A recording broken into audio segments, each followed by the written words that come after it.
ಮದ್ಯಪಾನ ಮಾಡಿ ಮತ್ತರಾಗಬೇಡ್ರಿ, ಯಾಕಂದರೆ ಅದರಿಂದ ಪಟಿಂಗತನ ಹುಟ್ಟುತ್ತದೆ. ಆದರೆ ಪವಿತ್ರಾತ್ಮನಿಂದ ತುಂಬಿದವರಾಗಿರಲಿ ಅಂತ ಹೇಳಿ. ಪವಿತ್ರಾತ್ಮನಿಂದ ತುಂಬಿದವರಾಗಿರುವುದರ ಬಗ್ಗೆ ಸುಮಾರು 2-3 ವಾರಗಳಿಂದ ನಾವು ನೋಡ್ತಿದ್ದೇವೆ.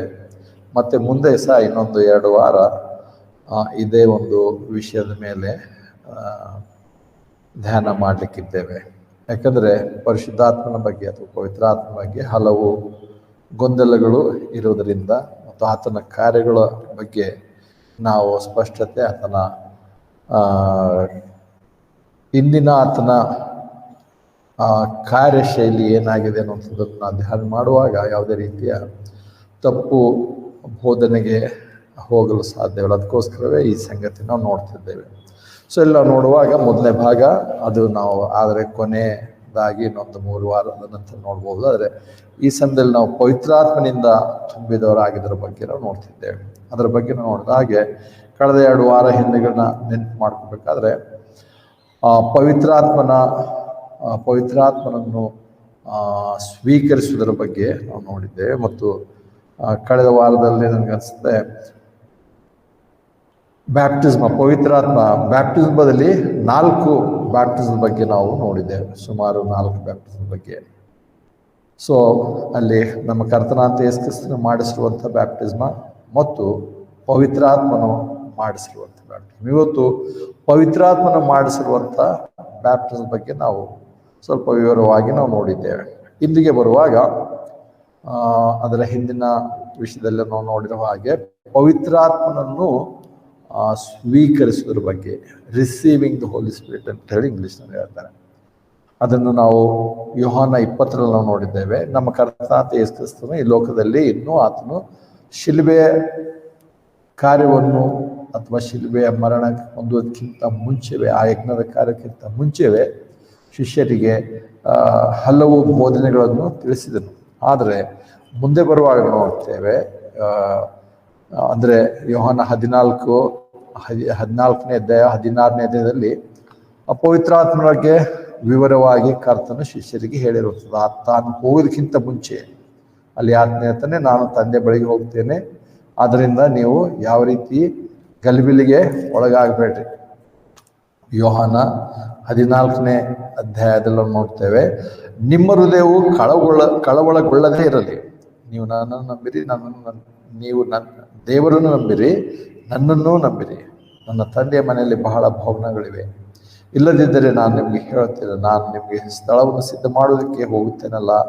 ನಾನು ಹೋಗಿ ನಿಮಗೋಸ್ಕರ ಸ್ಥಳವನ್ನು ಸಿದ್ಧ ಮಾಡಿ ತಿರುಗಿ ಬಂದು ನಿಮ್ಮನ್ನು ನನ್ನ ಬಳಿಗೆ ಸೇರಿಸಿಕೊಳ್ಳನು. ಆಗ ನಾನಿರುವಲ್ಲಿ ನೀವು ಸಹ ಇರುವಿರಿ ಅಂತ.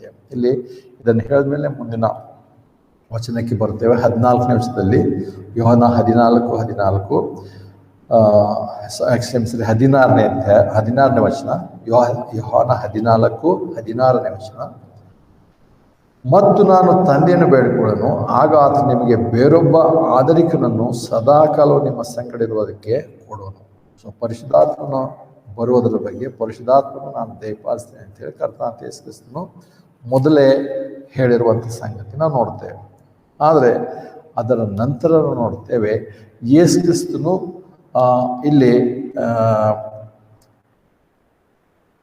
20ನೇ ಅಧ್ಯಾಯಕ್ಕೆ ಬರುವಾಗ ಅಲ್ಲಿ ನಾವು ನೋಡ್ತೇವೆ, ತಾನು ಸತ್ತು ಹೂಣಲ್ಪಟ್ಟು ಮೃತ್ಯುಂಜಯನಾಗಿ ವೃಥಾನ ಹೊಂದಿ ಬಂದಿದ ಮೇಲೆ, ಮತ್ತೆ ಯೋಹಾನ ಸುವಾರ್ತೆ 20ನೇ ಅಧ್ಯಾಯ 22ನೇ ವಚನ ನೋಡ್ತೇವೆ, ಆತನು ಇದನ್ನು ಹೇಳಿ ಅವರ ಮೇಲೆ ಊದಿ ಅವರಿಗೆ, ನೀವು ಪರಿಶುದ್ಧಾತ್ಮನನ್ನು ಹೊಂದಿಕೊಳ್ಳಿರಿ.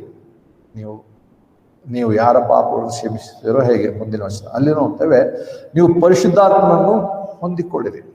ಆದರೆ ಪರಿಶುದ್ಧಾತ್ಮನು ಅಂದ ತಕ್ಷಣ ನಾವು ಯಾವಾಗಲೂ ಅಪೊಸ್ತಲರ ಕೃತ್ಯ 2ನೇ ಅಧ್ಯಾಯಕ್ಕೆ ಮಾತ್ರವೇ ನಾವು ಹೋಗುವಂಥದ್ದಾಗಿದೆ. ಅದೇ ನಮಗೆ ಅನೇಕರಲ್ಲಿ ನೆನಪು ಬರುವಂತ ನೋಡ್ತೇವೆ. ಆದರೆ ಇಲ್ಲಿ ಕರ್ತನಾದ ಯೇಸು ಕ್ರಿಸ್ತನು ಪರಿಶುದ್ಧಾತ್ಮನನ್ನು ಅದಕ್ಕಿಂತ ಮುಂಚೆ ಅನುಗ್ರಹಿಸಿರುವಂಥದ್ದು ವಿಶೇಷವಾಗಿದೆ.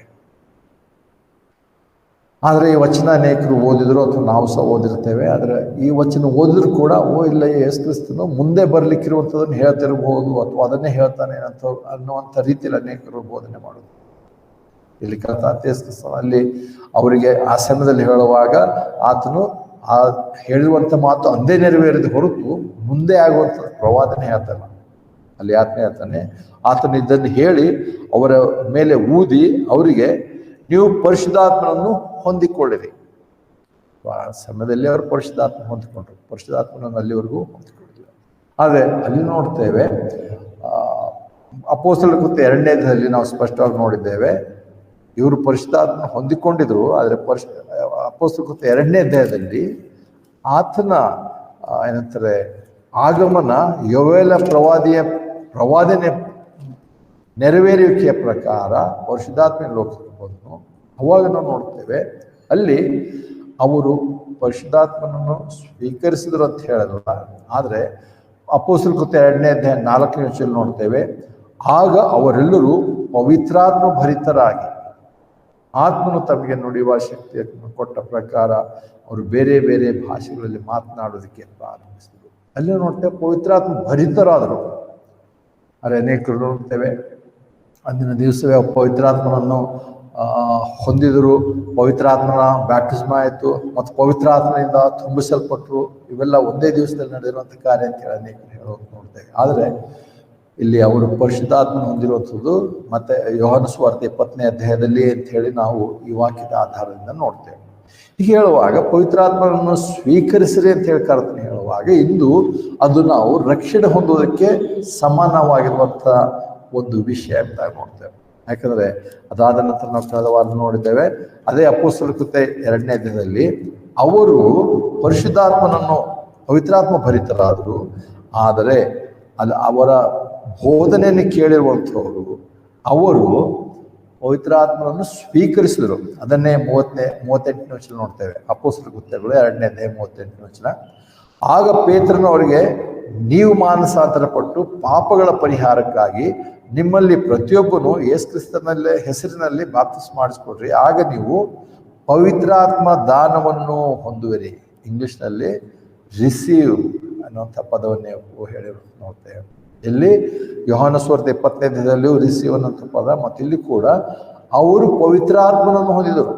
ಅಲ್ಲಿ ಸೇರಿರುವಂಥ ಎಲ್ಲ ಜನರು ಪವಿತ್ರಾತ್ಮನ ಹೊಂದಿದರೆ ರಕ್ಷಣೆ ಹೊಂದಿದರು. ಬದಲಾಗಿ ಅವರು ಕೂಡ ಪವಿತ್ರಾತ್ಮ ಭರಿತರಾಗಿ ಅಪೊಸ್ತಲರಂತೆ ಅವರು ಎದ್ದು ನಿಂತು ಬೇರೆ ಬೇರೆ ಭಾಷೆಗಳಲ್ಲಿ ಮಾತನಾಡಲಿಲ್ಲ. ಆದರೆ ಇವರೆಷ್ಟು ಜನ? ಇವರೆಲ್ಲರೂ ನೋಡಿದ್ರೆ ಸುಮಾರು 3,000 ಜನ ಅಂತ ಹೇಳಿ ಅದೇ ವಾಕ್ಯದ ಕೊನೆ ಭಾಗದಲ್ಲಿ ನಾವು ನೋಡ್ತೇವೆ.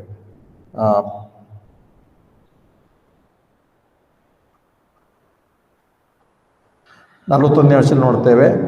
41ನೇ ವಚನದಲ್ಲಿ, ಆಗ ಅವನ ಮಾತನ್ನು ಸಂತೋಷವಾಗಿ ಅಂಗೀಕರಿಸಿದವರು ಬಾಪ್ತಿಸ್ಮ ಮಾಡಿಸ್ಕೊಂಡು ಮತ್ತು ಅದೇ ದಿನದಲ್ಲಿ ಸುಮಾರು 3,000 ಜನರು ಅವರೊಂದಿಗೆ ಸೇರಿಸಲ್ಪಟ್ಟರು. ಇಲ್ಲಿ ನೋಡ್ತೇವೆ ಪರಿಶುದ್ಧಾತ್ಮನನ್ನು ಹೊಂದುವಂಥದ್ದು ಮತ್ತು ಇಲ್ಲಿ ನೋಡ್ತೇವೆ ಅದರ ಜೊತೆಯಲ್ಲಿ ಪವಿತ್ರಾತ್ಮನ ಮೊದಲೇದಾಗಿ ರಕ್ಷಣೆ ಹೊಂದುವಂಥದ್ದು, ನಂತರ ಪವಿತ್ರಾತ್ಮನ ಬ್ಯಾಪ್ಟಿಸ್ಮ ಕೂಡ ಹೊಂದಿದ್ರು. ಪವಿತ್ರಾತ್ಮನ ಬ್ಯಾಪ್ಟಿಸ್ಮ ಅಂದರೆ ಅದನ್ನು ನಾವು ಒಂದು ಕೊರಿಂಥ 12ನೇ ಅಧ್ಯಾಯ 13ನೇ ನೋಡ್ತೇವೆ. ಇಲ್ಲಿವರೆಗೂ ತಂದೆಯ ವಾಗ್ದಾನ ಮಾಡಿರುವಂಥ ಪವಿತ್ರಾತ್ಮನ ಬಗ್ಗೆ ಕರ್ತನಾದ ಯೇಸು ಕ್ರಿಸ್ತನು ಹೇಳ್ತಿದ್ದನು. ಮತ್ತು ಕರ್ತನಾದ ಯೇಸು ಕ್ರಿಸ್ತನು ಹೇಳಿದ್ದೇನೆಂದರೆ, ನೀವು ನಾನು ಹೇಳಿರುವಂಥ ವಾಗ್ದಾನ ಹೊಂದುವರೆಗೂ ಯೆರೂಸಲೇಮಿನಲ್ಲೇ ನೀವು ಕಾದುಕೊಂಡಿರಿ ಅಂತ ಹೇಳಿದನು. ಅಂದರೆ ಅಲ್ಲಿವರೆಗೂ ಕರ್ತನು ಪವಿತ್ರಾತ್ಮನಿಂದ ಬ್ಯಾಪ್ಟಿಸಮ್ ಮಾಡಿಸುವಾತನು ಯೇಸು ಕ್ರಿಸ್ತನಾಗಿದ್ದಾನೆ. ಅದಕ್ಕೆ ಯೋಹಾನನು ಕೂಡ ಹೇಳ್ತಾನೆ ಏನಂದರೆ, ಆತನಾದರೂ ಏನಂತಾರೆ ಪವಿತ್ರಾತ್ಮನಲ್ಲಿಯೂ ಬೆಂಕಿಯಲ್ಲಿಯೂ ನಿಮಗೆ ಬ್ಯಾಪ್ಟಿಸ್ಮ ಮಾಡಿಸ್ತಾನೆ ಅಂತ ಹೇಳಿ. ಸೊ ಕರ್ತನಾದ ಯೇಸು ಕ್ರಿಸ್ತನನ್ನು ಮಾಡಿಸ್ತಾನೆ. ಆದರೆ ನಾವು ಅದಕ್ಕೆ ಇನ್ನು ಕರ್ತನಾದ ಯೇಸು ಕ್ರಿಸ್ತನ ಕಾರ್ಯದ ನಂತರ ಪವಿತ್ರಾತ್ಮನ ಬ್ಯಾಪ್ಟಿಸ್ಮ ಬಗ್ಗೆ ನೋಡುವಾಗ 1 ಕೊರಿಂಥ 12:13 ನಾವು ನೋಡಿದ್ದೇವೆ. 1 ಕೊರಿಂಥ 12:13 ಯಾಕಂದರೆ ಯಹೂದ್ಯರಾಗಲಿ ಅನ್ಯರಾಗಲಿ ದಾಸರಾಗಲಿ ಮತ್ತು ಸ್ವತಂತ್ರರಾಗಲಿ ನಾವೆಲ್ಲರೂ ಒಂದೇ ದೇಹವಾಗುವುದಕ್ಕಾಗಿ ಒಬ್ಬನೇ ಆತ್ಮನಿಂದ ಬ್ಯಾಪ್ಟಿಸ್ಮ ಮಾಡಿಸ್ಕೊಂಡೆವು. ಆ ಒಬ್ಬನೇ ಆತ್ಮನು ನಮ್ಮೆಲ್ಲರಿಗೂ ಪಾನವಾಗಿ ಕೊಡಲ್ಪಟ್ಟಿದ್ದಾನೆ. ಇಲ್ಲಿ ಬರುವಾಗ ಪವಿತ್ರಾತ್ಮನ ಬ್ಯಾಪ್ಟಿಸ್ಮ, ಅಲ್ಲಿವರೆಗೂ ಕರ್ತನಾದ ಯೇಸು ಕ್ರಿಸ್ತನ ಬ್ಯಾಪ್ಟಿಸ್ಮ ಮಾಡಿಸಿರುವಂಥ ವಾಕ್ಯಗಳನ್ನು ನೋಡ್ತೇವೆ. ಇಲ್ಲಿ ಬರುವಾಗ ಪವಿತ್ರಾತ್ಮನ ಬ್ಯಾಪ್ಟಿಸ್ಮ ಮಾಡಿಸ್ತಾ ಇದ್ದಾನೆ. ಪವಿತ್ರಾತ್ಮನ ಬ್ಯಾಪ್ಟಿಸ್ಮ ಅಂದ ತಕ್ಷಣ ಇವತ್ತು ಅನೇಕರು ತಪ್ಪು ಬೋಧನೆ ಮಾಡೋ ಪ್ರಕಾರ ಏನೂ ಅಲ್ಲ. ಪವಿತ್ರಾತ್ಮ ಪವಿತ್ರಾತ್ಮ ಬ್ಯಾಪ್ಟಿಸಮ್ ಹೊಂದಿದ ತಕ್ಷಣ ಕಿರ್ಚಾಡ್ತೇವೆ, ಕುಣಿದಾಡ್ತೇವೆ, ಬೇರೆ ಭಾಷೆಗಳಲ್ಲಿ ಮಾತಾಡ್ತೇವೆ. ಭಾಷೆ ಎಲ್ಲ ಸುಮ್ಮನೆ ಕಿರ್ಚಾಡ್ತಾರೆ, ಆ ರೀತಿ ಅಲ್ಲ. ಬದಲಾಗಿ ಇಲ್ಲಿ ಒಬ್ಬನೇ ಆತ್ಮನಿಂದ ಬ್ಯಾಪ್ಟಿಸಮ್ ಅಂತ ಹೇಳುವಾಗ ಕ್ರಿಸ್ತನ ದೇಹಕ್ಕೆ ನಮ್ಮನ್ನು ನಂಬಿರುವಂಥ ವಿಶ್ವಾಸಿಗಳನ್ನು ಪರಿಶುದ್ಧಾತ್ಮನು ಸೇರಿಸುತ್ತಾನೆ. ಅದೇ ಪವಿತ್ರಾತ್ಮನ ಬ್ಯಾಪ್ಟಿಸಮ್ ಆಗಿದೆ.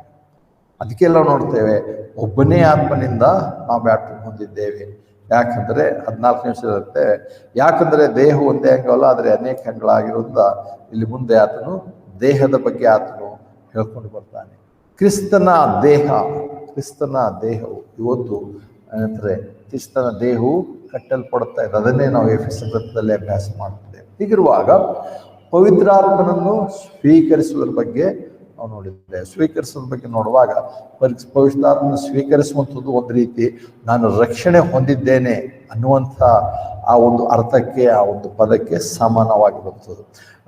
ಗಲಾತ್ಯದವರಿಗೆ 2ನೇ ಅಧ್ಯಾಯದಲ್ಲಿ ನೋಡ್ತೇವೆ. ಗಲಾತ್ಯ 2:4 ಅನಿಸುತ್ತೆ. ಗಲಾತ್ಯದವರಿಗೆ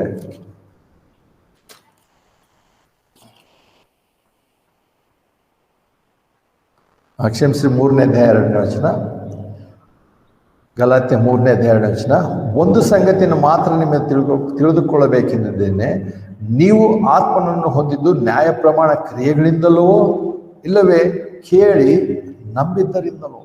ಸೊ ಇಲ್ಲಿ ಅದಕ್ಕೆ ಉತ್ತರ ಏನಂದ್ರೆ, ನಾವು ನ್ಯಾಯ ಪ್ರಮಾಣದ ಕ್ರಿಯೆಗಳಿಂದಲ್ಲ, ಆದರೆ ಕೇಳಿ ನಂಬಿದ್ದರಿಂದಲೇ ಹೊರತಾಗಿ ಪವಿತ್ರಾತ್ಮನನ್ನು ಹೊಂದುವಂಥದ್ದು ಯಾರೋ ಬಂದು ತಲೆ ಮೇಲೆ ಕೈ ಇಟ್ಟು ಪ್ರಾರ್ಥನೆ ಮಾಡೋದ್ರಲ್ಲ, ಎಣ್ಣೆ ಹಚ್ಚಿ ಪ್ರಾರ್ಥನೆ ಮಾಡೋದ್ರಿಂದಲ್ಲ, ಅಥವಾ ದೀಕ್ಷಾ ಸ್ನಾನದಿಂದಲ್ಲ, ಅಥವಾ ಬೇರೆ ಬೇರೆ ಯಾವುದೇ ಉಪವಾಸ, ಮತ್ತು ಕೆಲವರು ಶುಕ್ರವಾರ ಉಪವಾಸ ಮಾಡುವಂಥದ್ದು, ಯಾವುದೇ ಕಾರ್ಯಗಳನ್ನು ಪವಿತ್ರಾತ್ಮನ ಬರೋದಿಲ್ಲ. ಬದಲಾಗಿ ಸುವಾರ್ತೆಯನ್ನು ನಂಬಿ ಸ್ವೀಕರಿಸುವುದರಿಂದಲೇ. ಇಲ್ಲಿ ಅದಕ್ಕೆ ಇದರ ಅರ್ಥ ಹೇಳ್ತಾನೆ ಅಂದರೆ, ನೀವು ಪವಿತ್ರಾತ್ಮನ ಹೊಂದಿರುವಂಥದ್ದು ನ್ಯಾಯ ಪ್ರಮಾಣದ ಕ್ರಿಯೆಗಳಿಂದಲೋ ಅಂದರೆ ಯಾವ ಕ್ರಿಯೆಗಳಿಂದಲೂ ಅಲ್ಲ. ಬದಲಾಗಿ ಆತನ ಹೇಳ್ತಾನೆ, ಇಲ್ಲವೇ ಕೇಳಿ ನಂಬಿದ್ದರಿಂದಲೋ. ಸೊ ಕೇಳಿ ನಂಬಿರುವುದರಿಂದಲೇ ಪವಿತ್ರಾತ್ಮ ಹೊಂದ್ತೇವೆ. ಕೇಳಿ ನಂಬಿದ್ದು ಯಾವಾಗ? ನಾವು ರಕ್ಷಣೆಯನ್ನು ಹೊಂದಿರುವಂಥ ದಿವಸದಲ್ಲಿ. ಅದನ್ನೇ ಎಫೆಸ 2ನೇ ಅಧ್ಯಾಯ, ಎಫೆಸ 2ರಲ್ಲಿ ನಾವು ನೋಡ್ತೇವೆ. ಎಫೆಸ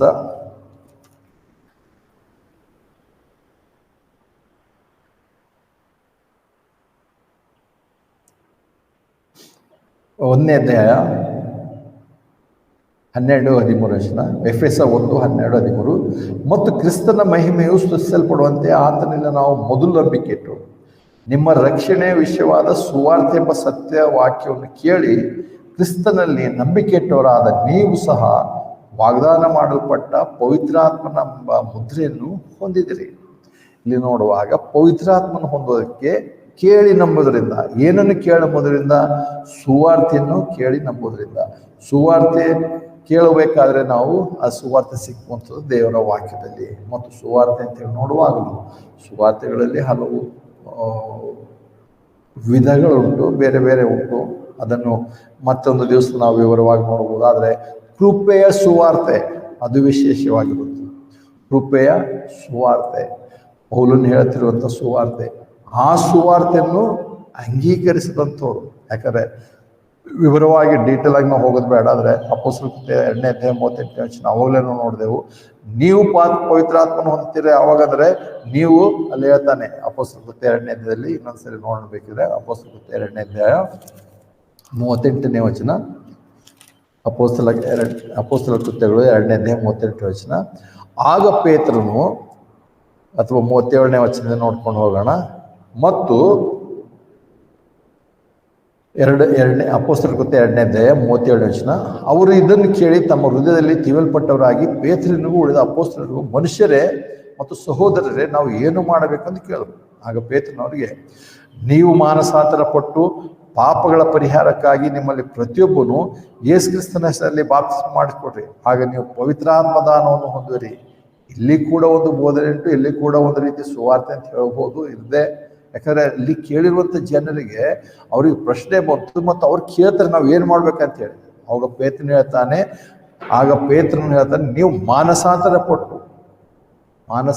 ಪಟ್ಟು ಇಲ್ಲಿ ಮತ್ತೆ ಹೇಳ್ತಾನೆ, ಪಾಪಗಳ ಪರಿಹಾರಕ್ಕಾಗಿ ನಿಮ್ಮಲ್ಲಿ ಪ್ರತಿಯೊಬ್ಬನೇ ಯೇಸು ಕ್ರಿಸ್ತನ ಹೆಸರಲ್ಲಿ ಬಾಪ್ತಿಸ್ಮ ಮಾಡಿಸ್ಕೊಡ್ರಿ. ಇಲ್ಲಿ ನಾವು ಅನೇಕ ಸಾರಿ ಈ ವಾಕ್ಯವನ್ನು ಇತರ ವಾಕ್ಯಗಳೊಂದಿಗೆ ಹೊಂದಾಣಿಕೆ ಮಾಡಿ ಈ ವಾಕ್ಯದ ಅರ್ಥ ಇದು ಅಲ್ಲ, ಇದು ವಾಕ್ಯ ಬೇರೆ ರೀತಿ ಹೇಳ್ತದೆ ಅಂತ ಹೇಳಿ ಅನೇಕ ಸಾರಿ ಹೀಗೆ ಪ್ರಯತ್ನ ಮಾಡ್ತೇವೆ.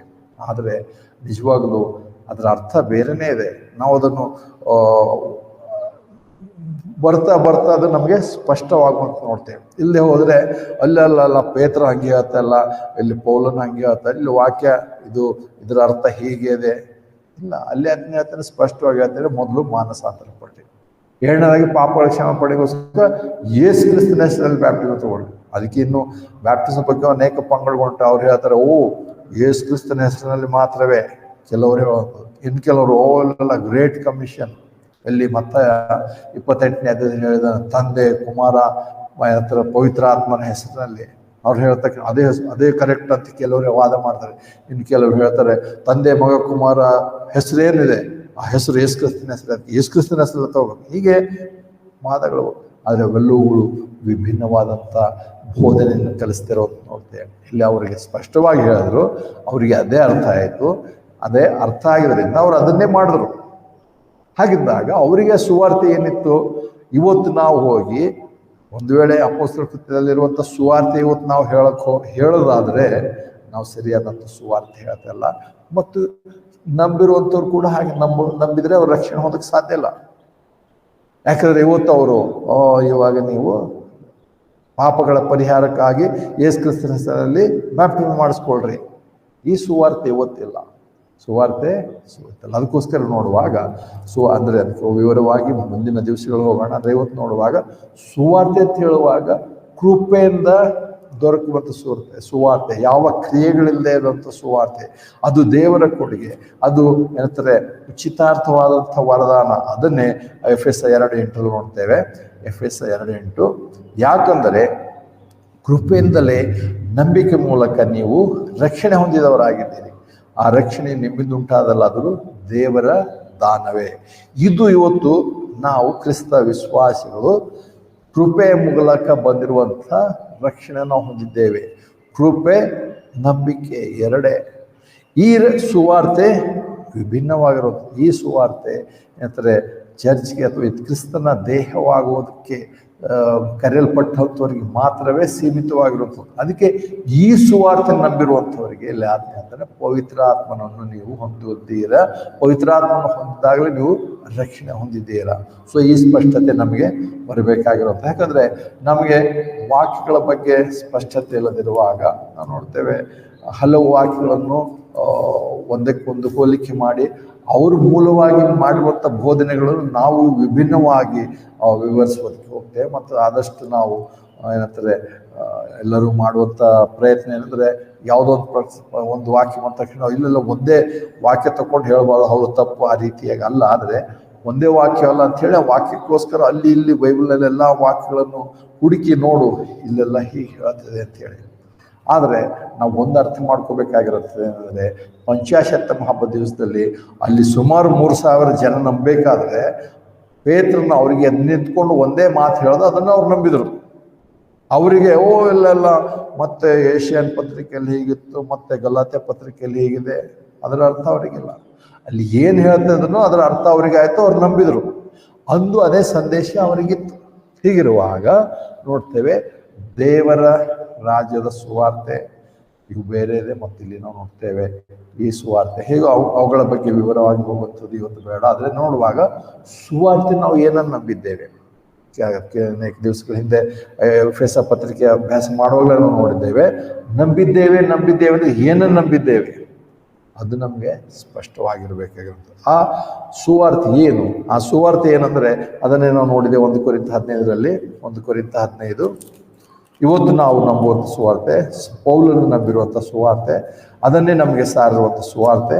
ಅದೇನೆಂದರೆ 1 ಕೊರಿಂಥ 15ನೇ ಅಧ್ಯಾಯ 1 ಕೊರಿಂಥ 15ನೇ ಅಧ್ಯಾಯ 1ನೇ ವಚನದಿಂದ, ಇದಲ್ಲದೆ ಸಹೋದರರೇ, ನಾನು ನಿಮಗೆ ಸಾರಿದ ಸುವಾರ್ತೆಯನ್ನು ತಿಳಿಪಡಿಸ್ತೇನೆ, ನೀವು ಅದನ್ನು ಅಂಗೀಕರಿಸಿದಿರಿ ಮತ್ತು ಅದರಲ್ಲಿ ನಿಂತಿದ್ದೀರಿ. ನಾನು ನಿಮಗೆ ಸಾರಿರುವುದನ್ನು ನೀವು ಜ್ಞಾಪಕದಲ್ಲಿ ಇಟ್ಕೊಂಡವರಾಗಿದ್ದು ನಿಮ್ಮ ನಂಬಿಕೆ ವ್ಯರ್ಥವಾಗಿರದಿದ್ದರೆ ಅದರಿಂದಲೂ ನೀವು ರಕ್ಷಣೆ ಹೊಂದಿದ್ದೀರಿ. ಯಾಕಂದರೆ ನಾನು ಸಹ ಎಲ್ಲದಕ್ಕಿಂತಲೂ ಮೊದಲು ಹೊಂದಿದ್ದನ್ನು ನಿಮಗೆ ತಿಳಿಸಿದ್ದೇನೆ. ಅದೇನೆಂದರೆ ಬರಹದ ಪ್ರಕಾರ ಕ್ರಿಸ್ತ ನಮ್ಮ ಪಾಪಗಳಿಗಾಗಿ ಸತ್ತನು, ಉಣಲ್ಪಟ್ಟನು ಮತ್ತು ಬರಹದ ಪ್ರಕಾರವೇ ಆತನು 3ನೇ ದಿನದಲ್ಲಿ ತಿರುಗಿ ಎದ್ದು ಬಂದನು. ಇದೇ ಸುವಾರ್ತೆ. ಇದನ್ನು ಪೌಲನೇ ಹೇಳ್ತಾರೆ, ನಾನು ಇದನ್ನೇ ನಂಬಿದ್ದೆ, ಇದನ್ನೇ ತಿಳಿಯಪಡಿಸ್ತಿದ್ದೇನೆ. ಅದಕ್ಕೆ ಏನು, ನಮ್ಮ ಪಾಪಗಳಿಗೋಸ್ಕರ ಯೇಸು ಕ್ರಿಸ್ತನು ಸತ್ತನು, ಉಣಲ್ಪಟ್ಟನು ಮತ್ತು ಎಬ್ಬಿಸಲ್ಪಟ್ಟನು.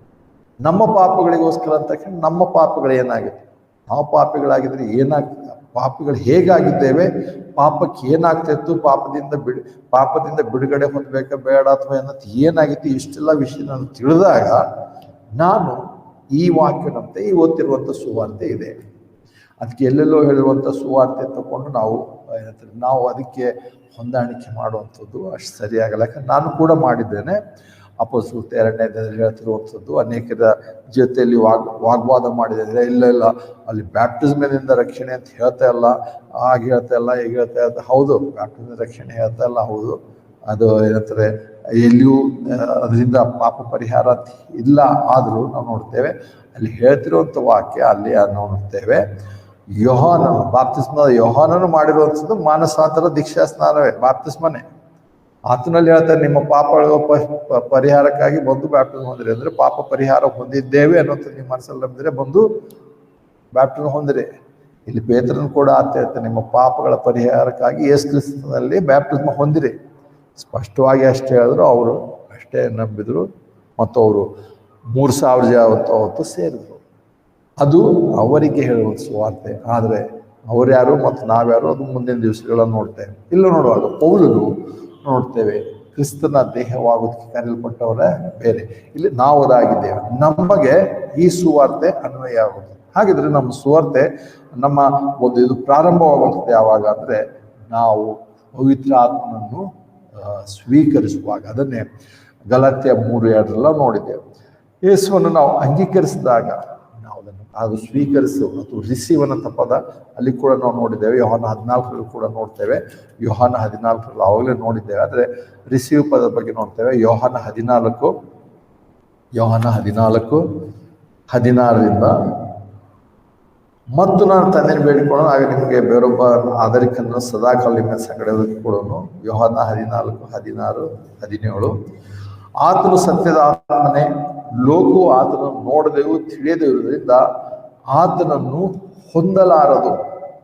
ಅಲ್ಲಿ ಇಂಗ್ಲಿಷ್ನ ನೋಡ್ತೇವೆ, ಅದು ಸ್ವೀಕರಿಸುವುದಿಲ್ಲ, ರಿಸೀವ್ ಅನ್ನೋ ಪದ. ಆದರೆ ನೀವು ಆತನ ಬಲ್ಲಿರಿ, ಯಾಕಂದ್ರೆ ಆತನು ನಿಮ್ಮೊಂದಿಗೆ ವಾಸಿಸ್ತಾನೆ ಮತ್ತು ನಿಮ್ಮೊಳಗಿರುವುದು. ಆತನು ನಿಮ್ಮನ್ನು ಆದರಣೆಯಿಲ್ಲದೆ ಬಿಡುವುದಿಲ್ಲ, ನಿಮ್ಮ ಬಳಿಗೆ ನಾನು ಬರುವೆನು. ನೋಡುವಾಗ ಲೋಕವು ಸ್ವೀಕರಿಸುವುದಿಲ್ಲ, ಆದರೆ ನೀವು ಸ್ವೀಕರಿಸಿದ್ದೀರಾ. ರಿಸೀವ್ ಅನ್ನೋಂಥ ಪದ ನೋಡ್ತೇವೆ. ಇಲ್ಲಿ ರಕ್ಷಣೆ ಹೊಂದುವಂಥ ನೋಡುವಾಗ ಪವಿತ್ರ ಆತ್ಮವನ್ನು ಸ್ವೀಕರಿಸುವಂಥದ್ದು. ಹಾಗಿರುವಾಗ ಎಲ್ಲ ನೋಡ್ತೇವೆ. ಹಾಗೆ ಮಾಡುವಾಗ ನಾವು ನೋಡ್ತೇವೆ, ಮೊದಲನೇದಾಗಿ ಬರುವಾಗ ನಾವು ನೋಡ್ತೇವೆ ಪವಿತ್ರಾತ್ಮನನ್ನು ನಾವು ಹೊಂದುವಂಥದ್ದು ಅಂತ ಹೇಳೋ ತಕ್ಷಣದಲ್ಲಿ ನಮ್ಮೆಲ್ಲರಿಗೂ ತಕ್ಷಣದಲ್ಲಿ ನಮಗೆ ನೆನಪು ಬರುವಂಥ ವಚನ ಏನಂದರೆ, ಪವಿತ್ರಾತ್ಮನು ಬಂದಾಗ ಏನಾಗುತ್ತೆ 16ನೇ ಅಧ್ಯಾಯದೆಲ್ಲ ನೋಡ್ತೇವೆ. ಯೋಹಾನ ಸುವಾರ್ತೆ 16ನೇ ಅಧ್ಯಾಯ, ಯೋಹಾನ 16:8-11. ಆತನು ಬಂದಾಗ ಪಾಪ, ನೀತಿ, ನ್ಯಾಯ ತೀರ್ಪು ವಿಷಯಗಳಲ್ಲಿಯೂ ಅವರು ನನ್ನ ನೆಮ್ಮದಿರುವುದರಿಂದ ಪಾಪದ ವಿಷಯವಾಗಿಯೂ, ನಾನು ನನ್ನ ತಂದೆಯ ಬಳಿಗೆ ಹೋದರೆ ನೀವು ನನ್ನನ್ನು ಎಂದೆಂದಿಗೂ ನೋಡದ ಕಾರಣ ನೀತಿಯ ವಿಷಯವಾಗಿಯೂ, ಮತ್ತು ಇಹಲೋಕಾಧಿಪತಿಯು ನ್ಯಾಯ ತೀರ್ಪನ್ನು ಹೊಂದಿರುವುದರಿಂದ ನ್ಯಾಯ ತೀರ್ಪಕ್ಕೆ ವಿಷಯವಾಗಿಯೂ ಲೋಕವನ್ನು ಗದರಿಸುವನು. ಪವಿತ್ರಾತ್ಮನು ಬಂದಾಗ, ಇಲ್ಲಿ ಪವಿತ್ರಾತ್ಮನ ಬಗ್ಗೆ ಕರ್ತನಂತೆ ಯೇಸು ಕ್ರಿಸ್ತನು ಹೇಳ್ತಿದ್ದಾನೆ. 14ನೇ ಅಧ್ಯಾಯದಲ್ಲಿ ಅದನ್ನೇ ಹೇಳಿದ್ದು ಮತ್ತು 16ನೇ ಅಧ್ಯಾಯದಲ್ಲಿ ಹೇಳ್ತಿದ್ದಾನೆ. ಏನಂದ್ರೆ, ನಾನು ನಿಮ್ಮ ಬಳಿಗೆ ತಂದೆ ಹೇಳಿರುವಂಥ ಆತ್ಮನ ಕಳಿಸ್ತೇನೆ. ಅದನ್ನೇ 7ನೇ ವಚನ ನೋಡಿದ್ರೆ ಗೊತ್ತಾಗುತ್ತೆ. 16ನೇ ಅಧ್ಯಾಯ 7ನೇ ವಚನ. ಆದರೂ ನಾನು ನಿಮಗೆ ಸತ್ಯನ ಹೇಳ್ತೇನೆ, ನಾನು ಹೋಗೋದು ನಿಮ್ಗೆ ಹಿತಕರವಾಗಿದೆ. ಯಾಕಂದ್ರೆ ನಾನು ಹೋಗದಿದ್ದರೆ ಆದರಿಕನು ನಿಮ್ಮ ಬಳಿಗೆ ಬರುವುದಿಲ್ಲ. ನಾನು ಹೋದರೆ ಆತನು ನಿಮ್ಮ ಬಳಿಗೆ ಕಳಿಸುವೆನು. ಆತನು ಬಂದಾಗ ಪಾಪ, ನೀತಿ, ನ್ಯಾಯ ತೀರ್ಪು, ಹೀಗೆ ಪರಿಶುದ್ಧಾತ್ಮನ ಸ್ವೀಕಾರ ಮಾಡ್ಬೇಕಂತಂದ್ರೆ ಸ್ವೀಕರಿಸುವಂಥ ಪ್ರಥಮ ಒಂದು ಹಂತ ನಮ್ಮಲ್ಲಿ ಆಗುವಂಥದ್ದು ಏನಂದರೆ, ಪವಿತ್ರಾತ್ಮನು ನಮ್ಮಲ್ಲಿ ಕಾರ್ಯ ಮಾಡುವಾಗ ಪವಿತ್ರಾತ್ಮನು ಮತ್ತೆ ಪ್ರಾರಂಭದಿಂದಲೂ ಕೊನೆಯವರೆಗೂ ದೇವರ ವಾಕ್ಯದಲ್ಲಿ ನಮ್ಮಲ್ಲಿ ಆತನು ಕೆಲಸ ಮಾಡ್ತಾನೆ. ಏನಂದರೆ ದೇವರ ವಾಕ್ಯದಿಂದ ಇಲ್ಲಿ ಆತನ ಹೇಳ್ತಾನೆ, ಮೊದಲನೇ ಕೆಲಸ ಆತನು ಮಾಡುವಂಥದ್ದು ಪಾಪ, ನೀತಿ, ನ್ಯಾಯ ತೀರುವಿಕೆ. ಈ ಸಂಗತಿ ನಮಗೆ ತಿಳಿಸ್ತಾರೆ ದೇವರ ವಾಕ್ಯದಿಂದ. ಮತ್ತೆ ಇಲ್ಲಿ ಬೇರೆ ಅನುಭವ ಬೇರೆ ಇದಿಲ್ಲ. ಪವಿತ್ರಾತ್ಮನ ಸ್ವೀಕರಿಸುವಂಥದ್ದಂದ್ರೆ ಪವಿತ್ರಾತ್ಮನು ಈ ಕೆಲಸ ನಮಗೆ ಮೊದಲನೇ ಹೆಜ್ಜೆ ಮಾಡ್ತಾನೆ. ಅವಾಗಲೇ ಬರ್ತದೆ ಪಾಪ. ಪಾಪ ಅಂದ ತಕ್ಷಣ ಪಾಪದ ಬಗ್ಗೆ ಸ್ಪಷ್ಟ ತಿಳುವಳಿಕೆ ದೇವರ ವಾಕ್ಯದಿಂದ ಸಿಗುತ್ತೆ, ಬೇರೆ ಎಲ್ಲಿದ್ದಲ್ಲ. ಇಲ್ಲಿ ಅನೇಕರು ಕರ್ಮ ಪಾಪ, ಈ ಪಾಪ ಆ ಪಾಪ ಏನೇನೋ ಹೇಳೋದು ನೋಡ್ತೇವೆ. ನಾವೇನೋ ಅವು ಪಾಪಗಳ ಬಗ್ಗೆ ಅವೆಲ್ಲ ಬೇಕಾಗಲ್ಲ. ನಮಗೇನು ಹೇಳುತ್ತೆ, ರೋಮ 3:23 ನೋಡೋ ಪ್ರಕಾರ ಎಲ್ಲರೂ ಪಾಪ ಮಾಡಿ ದೇವರ ಮಹಿಮೆಯನ್ನು ಹೊಂದದೆ ಹೋಗಿದ್ದಾರೆ. ಆ ಪಾಪ ಕೊಡುವಂಥ ಸಂಬಳ ನಿತ್ಯವಾದಂಥ ಮರಣವಾಗಿದೆ. ಆ ಮರಣ ಏನಂದರೆ ನಿತ್ಯವಾಗಿಯೂ ದೇಹ ಆತ್ಮ ಪ್ರಾಣಗಳು ದೇವರಿಂದ ಪ್ರತ್ಯೇಕಿಸಲ್ಪಟ್ಟು ನಿತ್ಯವಾದಂಥ ಯಾತನೆ, ದಂಡನೆ, ಹಿಂಸೆಯನ್ನು, ಶಿಕ್ಷೆಯನ್ನು ಹೊಂದುವಂಥ ಒಂದು ಜೀವಿತವಾದಾಗಿದೆ. ಅದು ನಿತ್ಯವಾದಂಥ ಮರಣ. ಹಾಗಾದರೆ ಪಾಪ ಎಲ್ಲಿಂದ? ಎಲ್ಲರೂ ಪಾಪ ಮಾಡಿ ದೇವರ ಮಹಿಮೆಯನ್ನು ಹೊಂದೋಗಿದ್ದಾರೆ. ಪಾಪ ಹೇಗೆ ಬಂತು? ಪಾಪ ಹೇಗೆ ಬಂದರೆ ಅದನ್ನೇ ರೋಮಪುರ 5ನೇ ಹೇಳ್ತಾನೆ. ಹೀಗೆ ಒಬ್ಬನ ಮೂಲಕವೇ ಆದಾಮನಿಂದಲೇ ಪಾಪವು ಹುಟ್ಟಿ, ಪಾಪವು ಆತನಿಂದಲೇ ಎಲ್ಲರಲ್ಲಿಯೂ ಅದು ನಿರಂತರವಾಗಿ ಪ್ರಸರಿಸುತ್ತಾ ಬಂದದ್ದು. ಹೀಗೆ ಪಾಪ ಬಂತು, ಪಾಪದಿಂದ ಮರಣ ಉಂಟಾಯಿತು, ಮರಣವೂ ಕೂಡ ಎಲ್ಲರಲ್ಲೂ ಪ್ರಸರಿಸುತ್ತಂತ ಹೇಳ್ತಾರೆ. ಆದರೆ ಎರಡನೇ ಅಥವಾ ಕೊನೆಯ ಆದಾಮನು ಪರಲೋಕದಿಂದ ಬಂದಿರುವಂಥ ನಮ್ಮ ಕರ್ತನಾದ ಯೇಸು ಕ್ರಿಸ್ತನ ಮೂಲಕ ಆತನೇ ಹೇಳ್ತಾನೆ, ಆ ಪಾಪದಿಂದ ಬಿಡುಗಡೆಯು ಮತ್ತು ನಿನಗೆ ನಿತ್ಯ ವಿಮೋಚನೆಯು ಜೀವವು ಆತನಲ್ಲಿ ಉಂಟಾಗಿದೆ. ಈ ಪಾಪ ವಿಷಯದಲ್ಲಿ ನಮಗೆ ಆಗಿರುವಾಗ ಆ ಪಾಪ ನಮಗೆ ಏನಂತಾರೆ, ಅದಕ್ಕೆ ನೋಡಿದಾಗ ಕರ್ಮ ಪಾಪ, ಜನ್ಮ ಪಾಪ, ಹೀಗೇನೇನೋ ಹೇಳುವಂಥದ್ದು. ಅದು ಬೇರೆ ಧರ್ಮ ಗ್ರಂಥಗಳಿರ್ಬೋದು, ಅದಕ್ಕೆ ಹೋಲಿಕೆ ಮಾಡಿ ಇವರ ಪದಗಳನ್ನು ಉಪಯೋಗಿಸುವಂಥದ್ದು. ನಾವು ಅವುಗಳ ಬಗ್ಗೆ ಅವು ತಿಳ್ಕೊಬೇಕಾಗಿಲ್ಲ. ಇಷ್ಟೇ, ನಾವೆಲ್ಲರೂ ಆದಾಮನಿಂದಲೇ ಪಾಪಿಗಳಾಗಿದ್ದೇವೆ, ಶಾಪಗ್ರಸ್ತರಾಗಿದ್ದೇವೆ, ನಿತ್ಯವಾದಂಥ ಶಿಕ್ಷೆಗೆ ಗುರಿಯಾಗಿದ್ದೇವೆ. ಇದು ದೇವರ ವಾಕ್ಯ ಹೇಳುತ್ತೆ. ಇದು ಪರಿಶುದ್ಧಾತ್ಮನು ಬಂದಾಗ ಈ ಸಂಗತಿ ನಮಗೆ ತಿಳಿಯಪಡಿಸ್ತಾನೆ. ಮೊದಲಾಗಿ ನಾವು ರಕ್ಷಣೆ ಹೊಂದೋಕ್ಕಿಂತ ಮುಂಚೆ ಈ ಸಂಗತಿ ನಮಗೆ ಗೊತ್ತಾಗಿದೆ. ನಾನು ಬಹಳ ದುಃಖದಲ್ಲಿದ್ದೆ, ಸಾಯ್ಬೇಕಂತಿದ್ದೆ, ಅವಾಗ ಯೇಸು ಕ್ರಿಸ್ತನೇ ನೀನು ದೇವರಾದರೆ ಬಂದಾಗ ನನಗೆ ಇವಾಗ ಕಾಣಿಸ್ಕೋ ಅಂತ ಹೇಳಿದೆ, ಬೆಳಕು ಕಾಣ್ತು, ನಾನು ನಂಬದೆ ಅಂದರೆ ರಕ್ಷಣೆ ಅಲ್ಲ, ಅದು ರಕ್ಷಣೆ ಅಲ್ವೇ ಅಲ್ಲ. ಅಥವಾ ಇನ್ನೇನೋ ಕಾಯಿಲೆ ಇತ್ತು, ನನಗೆ ಬಹಳ ಏನಂತಾರೆ ಸಾಯುವಂಥ ಸ್ಥಿತಿಲಿದ್ದೆ, ಪ್ರಾರ್ಥನೆ ಮಾಡಿದೆ, ದೇವರು ಬಂದು ನನ್ನ ಮೇಲೆ ತಲೆ ಮೇಲೆ ಅಥವಾ ಭುಜದ ಮೇಲೆ ಕೈಟ್ಟಂಥ ಒಂದು ಅನುಭವ ಆಯಿತು, ಅವಾಗ ನಾನು ರಕ್ಷಣೆ ಹೊಂದೆ. ಅಲ್ಲ, ಅದು ಕೂಡ ಅಲ್ಲ. ಅವೆಲ್ಲ ಕೇವಲ ಮನುಷ್ಯನ ಅನುಭವಗಳದ ರಕ್ಷಣೆ ಅಲ್ವೇ ಅಲ್ಲ. ಆದರೆ ಪ್ರಾಬ್ಲಮ್ ಏನಾಗಿದೆ ಅಂದರೆ, ಹೀಗೇನೆ ಅನೇಕರು ತಪ್ಪಾದ ನಂಬಿ ನರಕಕ್ಕೆ ಹೋಗ್ತಾ ಇದ್ದಾರೆ. ಮತ್ತು ಅಷ್ಟೇ ಅಲ್ಲ, ಹೀಗಿನ ಅನೇಕ ಪಾಸ್ಟರ್ ಕೂಡ ತಪ್ಪಾದನ್ನ ಬೋಧನೆ ಮಾಡಿ ಅವರೆಲ್ಲರಿಗೆ ಆಯ್ತು, ಇವಾಗ ನೀವು ಕ್ರಿಶ್ಚಿಯನ್, ಇವಾಗ ನೀವು ದೇವರ ಮಕ್ಕಳು ಅಂತ ಅವರಿಗೆ ಇವರೇ ಬಿರುದು ಕೊಡ್ತಾರೆ. ಹಾಗೆ ಕೊಟ್ಟು ಕೂಡ ಅನೇಕರನ್ನು ಅವರು ನಂಬೇ ಇಲ್ಲ, ಅಥವಾ ಏನನ್ನೋ ನಂಬಿದ್ದಾರೆ. ಅಥವಾ ಉದಾಹರಣೆಗೆ ಅಪೊಸ್ತಲರ ಕೃತ್ಯ 2:38 ವಚನ ಅದನ್ನೇ ನಂಬಿದ್ದಾರೆ. ಅಂಥವ್ರು ಕೂಡ ನಾವು ನಂಬಿದ್ದೇವೆ, ಇವತ್ತೆಲ್ಲರೂ ನಂಬಿದ್ದಾರೆ. ಆದರೆ ನಂಬಿಕೆಯಲ್ಲಿ ಸ್ಪಷ್ಟತೆ ಅಲ್ಲಿ ಹೋದರೆ ಇಂಥ ಎಲ್ಲ ಅನೇಕ ತಪ್ಪು ಬೋಧನೆಗಳು ನಂಬಿ ನರಕಕ್ಕೆ ಹೋಗುವಂಥ ಚಾನ್ಸಸ್ಗಳು ಉಂಟು. ಯಾಕಂದರೆ ಅನೇಕರು ಹಾಗೆ ಏನನ್ನೋ ನಂಬಿದ್ದಾರೆ. ಅಲ್ಲ, ಅದಕ್ಕೋಸ್ಕರ ಇಲ್ಲಿ ನೋಡುವಾಗ ಪವಿತ್ರಾತ್ಮ ಮೊದಲಾಗಿ ಈ ಕಾರ್ಯವನ್ನು ಮಾಡ್ತಾರೆ. ನಾವು ಪಾಪಿಗಳಾಗಿದ್ದೇವೆ ಮತ್ತು ಪಾಪಗಳಿಗೋಸ್ಕರ ನನ್ನಿಂದ ನಾನು ಬಿಡುಗಡೆ ಹೊಂದಲು ಸಾಧ್ಯವಿಲ್ಲ. ಯಾಕಂದ್ರೆ ನಾನು ಮಾಡುವಂಥ ಎಲ್ಲ ಕಾರ್ಯಗಳು ದೇವರ ನೀತಿಗೆ ಮುಟ್ಟೋದಕ್ಕೆ ಸಾಧ್ಯವಿಲ್ಲ. ಅದಕ್ಕೋಸ್ಕರ ಪಾಪರಹಿತನಾದಂಥ ದೇವಕುಮಾರನು ಮನುಷ್ಯನಾಗಿ ಶರೀರಧಾರಿಯಾಗಿ ಈ ಲೋಕಕ್ಕೆ ಬಂದು ಮೊದಲೇ ಆದಾಮನು ಏನು ಬಿದ್ದು ಹೋದನೋ ಅದರಿಂದ ಆತನನ್ನು ಎತ್ತುವುದಕ್ಕೋಸ್ಕರ, ಆತನ ಸಂತಾನ ಆತನನ್ನು ಬಂದಿರುವಂಥ ಎಲ್ಲರನ್ನೂ ಆ ಪಾಪದಿಂದ ಶಿಕ್ಷೆಯಿಂದ ಬಿಡುಗಡೆ ಮಾಡೋದಕ್ಕೋಸ್ಕರ, ವಿಮೋಚನೆ ಮಾಡೋದಕ್ಕೋಸ್ಕರವೇ ಎರಡನೇ ಆದಾಮ ಅಥವಾ ಕಡೆಯ ಆದಾಮನಾಗಿ ಆತನು ಸೈತಾನಿಂದ ಶೋಧನೆ ಶೋಧಿಸುವುದಕ್ಕೆ ನಡೆಸಲ್ಪಟ್ಟರು. ಶೋಧನೆಗೆ ಒಳಗಾಗದೆ ಶೋಧನೆ ಮೇಲೆ ಜಯ ಹೊಂದಿ ಆತನು ಅಂದರೆ ಎಲ್ಲ ಪಾಪಕ್ಕೆ ಅಥವಾ ಎಲ್ಲ ಧರ್ಮಶಾಸ್ತ್ರ ನೆರವೇರುವಂತೆ ಯಜ್ಞವನ್ನು ಸಮರ್ಪಿಸಿ ಅವುಗಳನ್ನು ಕೈಕೊಂಡು ಎಲ್ಲವೂ ತೀರಿತು ಎಂಬುದಾಗಿ ಆತನು ಅದನ್ನು ಏನಂತಾರೆ ಘಂಟಾಘೋಷವಾಗಿ ಆತನ ಪ್ರಕಟಿಸಿ, ತಂದೆಯೇ ನನ್ನ ಆತ್ಮನು ನಿನಗೆ ಒಪ್ಪಿಸಿಕೊಡ್ತೇವೆ ಅಂತ ಹೇಳಿ ಆತನ ಕೊಟ್ಟು, ಆತನ ಸತ್ತು ಹೂಣಲು ಕೊಟ್ಟು ಎಬ್ಬಿಸಲ್ಪಟ್ಟು ಅವರು ಪವಿತ್ರಾತ್ಮ ಹೇಳ್ತಾನೆ, ನಿನಗೋಸ್ಕರ ದೇವರ ವಾಕ್ಯದಲ್ಲಿ ದೇವರ ಕುಮಾರನು ಈ ಒಂದು ಸಾಧನೆಯನ್ನು ನಿನಗೋಸ್ಕರ ಈ ಒಂದು ಸೌಲಭ್ಯವನ್ನು ಒದಗಿಸಿದ್ದಾನೆ. ಅದನ್ನು ನಂಬುವಾಗ ನಾನು ಯೇಸು ಕ್ರಿಸ್ತನ ಬಳಿಗೆ ಹೋಗಿ, ಯೇಸು ಕ್ರಿಸ್ತನೇ ನನ್ನನ್ನು ರಕ್ಷಿಸು, ನನ್ನಿಂದ ಸಾಧ್ಯವಿಲ್ಲ, ಇದು ನಿನ್ನ ಕೃಪೆಯ ಮೂಲಕ ಬಂದಿರೋದು, ನಿನ್ನಲ್ಲಿ ನಂಬಿಕೆ ಇಟ್ಟೇನು.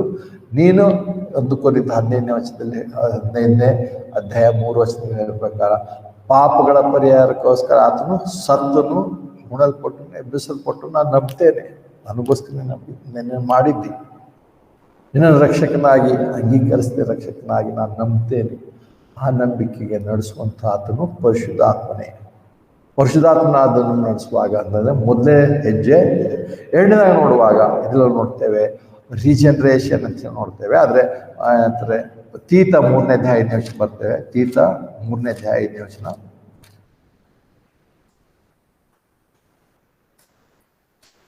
ತೀತ 3ನೇ ಅಧ್ಯಾಯ 5ನೇ ವಚನ.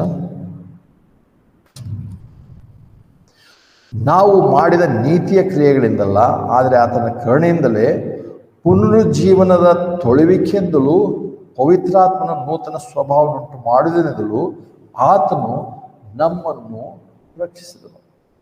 ಮೊದಲೇದಾಗಿ ಪವಿತ್ರಾತ್ಮನ ಕಾರ್ಯ ಪಾಪ, ನೀತಿ, ನ್ಯಾಯ ತೀರುವಿಕೆ ಹೇಳೋದ್ರ ಮೂಲಕವಾಗಿ ನಮ್ಮನ್ನು ಸತ್ಯ ನಂಬಿಕೆಗೆ ಪವಿತ್ರಾತ್ಮನ ಸಿದ್ಧಪಡಿಸ್ತಾನೆ, ಮಾರ್ಗವನ್ನು ತೋರಿಸ್ತಾನೆ, ಆ ವ್ಯಕ್ತಿಯನ್ನು ತೋರಿಸ್ತಾನೆ, ರಕ್ಷಕನ ಬಳಿಗೆ ಕರ್ಕೊಂಡ್ಬರ್ತಾನೆ, ರಕ್ಷಕನ ನಾವು ಅಂಗೀಕರಿಸ್ತೇವೆ. ಆ ಸಮಯದಲ್ಲಿ ಆಗಿರುವಂಥ ಸಂಗತಿ ಏನು ಹೇಳ್ತಾನೆ ಅಂದರೆ ನಿಮಗೆ ಪುನರುಜ್ಜೀವನವಾಗಿದೆ, ರೀಜನರೇಷನ್.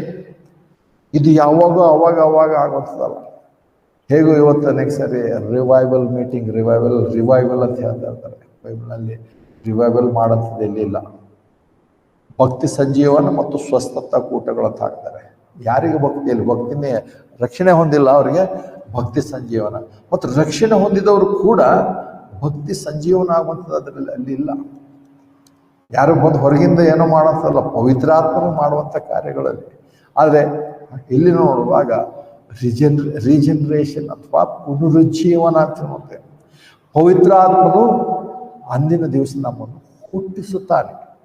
ಅದನ್ನೇ 1 ಪೇತ್ರ 1ನೇ ಅಧ್ಯಾಯ 23-25 ಕೂಡ ನೋಡ್ತೇವೆ.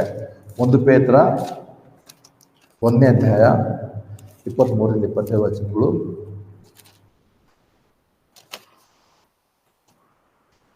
1 ಪೇತ್ರ 1ನೇ ಅಧ್ಯಾಯ 23-25 ವಚನಗಳು.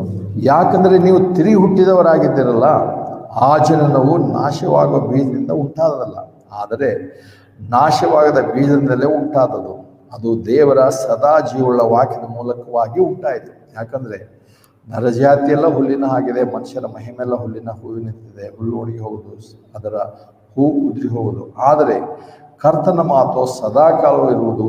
ಅದು ಯಾವುದೆಂದರೆ ನಿಮಗೆ ಸಾರಲ್ಪಟ್ಟ ಸುವಾರ್ಥ ವಾಕ್ಯವೇ ಅಂತೆ. ಇಲ್ಲ ನೋಡುವಾಗ ಇಲ್ಲಿ ಮತ್ತೆ ನಾವು ನೋಡುವಾಗ ಎಲ್ಲೈತೆ ನೀವು ಹುಟ್ಟಿರುವಂಥದ್ದು ವಾಕ್ಯ. ಆದರೆ ವಾಕ್ಯ ಯಾರಿಂದ? ಪವಿತ್ರಾತ್ಮನಿಂದ ಬಂದಿರುವಂಥ ವಾಕ್ಯ. ಪವಿತ್ರಾತ್ಮನೇ ವಾಕ್ಯಕ್ಕೆ ನಡೆಸ್ತಾರೆ, ಪವಿತ್ರಾತ್ಮನಿಂದ ಬರೆಸಲ್ಪಟ್ಟಿರುವಂಥದ್ದು.